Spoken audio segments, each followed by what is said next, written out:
ಹಾಸನದ ಸಂಸದ ಪ್ರಜ್ವಲ್ ರೇವಣ್ಣ ಅವರ ಅಶ್ಲೀಲ ವಿಡಿಯೋ ಹಂಚಿಕೆ ಅಂದರೆ ಪೆನ್ಡ್ರೈವ್ ಹಂಚಿಕೆಯಲ್ಲಿ ಡಿಸಿಎಂ ಡಿಕೆ ಶಿವಕುಮಾರ್ ಹಾಗೂ ಮಾಜಿ ಸಂಸದ ಎಲ್.ಆರ್. ಶಿವರಾಮೇಗೌಡರ ಪಾತ್ರ ಇದೆ ಅಂತ ಹೇಳಿ ವಕೀಲ ದೇವರಾಜೇಗೌಡರು ಆರೋಪ ಮಾಡಿದ್ರು. ಅದಾದ ಬಳಿಕ ಜೆಡಿಎಸ್ ಕಾರ್ಯಕರ್ತರು ಡಿಕೆ ಶಿವಕುಮಾರ್ ಹಾಗೂ ಎಲ್.ಆರ್. ಶಿವರಾಮೇಗೌಡರ ವಿರುದ್ಧ ಪ್ರತಿಭಟನೆ ನಡೆಸಿ ಆಕ್ರೋಶವನ್ನು ವ್ಯಕ್ತಪಡಿಸ್ತಾ ಇದ್ದಾರೆ. ಇನ್ನೊಂದು ಕಡೆ ಶಿವರಾಮೇಗೌಡರ ನಾಗಮಂಗಲದ ನಿವಾಸಗಳಲ್ಲಿ ಪೊಲೀಸ್ ಭದ್ರತೆಯನ್ನ ನಿಯೋಜನೆ ಮಾಡಿರುವಂಥದ್ದು.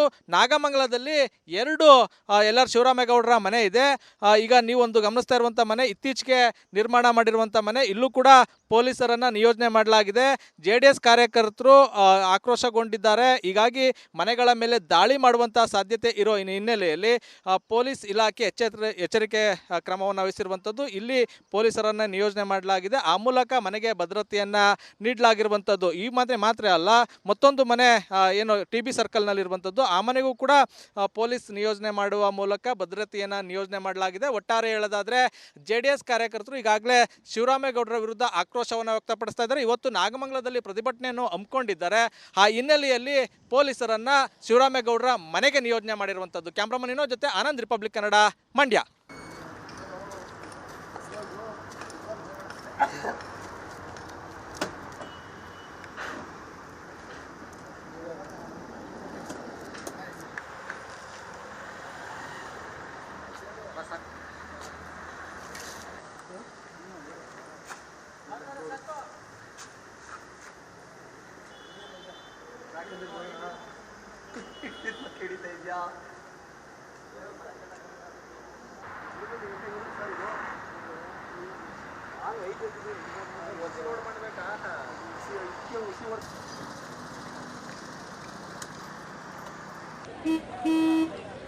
ನಡಿ, ಈಗ ಶುರು ಮಾಡೋಣ. ಕೇಸರಿಯಿಂದ ಮನೋಲ್ಲಾಸ ಮನಸ್ಸು ಮತ್ತೇರಿ ಕುಣಿದಾಡಿದೆ ನೋಡು, ಮನಸ್ಸು ಮತ್ತೇರಿ ಕುಣಿದಾಡಿದೆ ನೋಡು. ಕ್ಷಣ ಕ್ಷಣವೂ ಆಚರಿಸಿ ಕೇಸರಿ ಹಬ್ಬ. ವಿಮಲ್, ಬಾಯಲ್ಲಿ ಹೇಳಿ ಕೇಸರಿ.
Ha ha.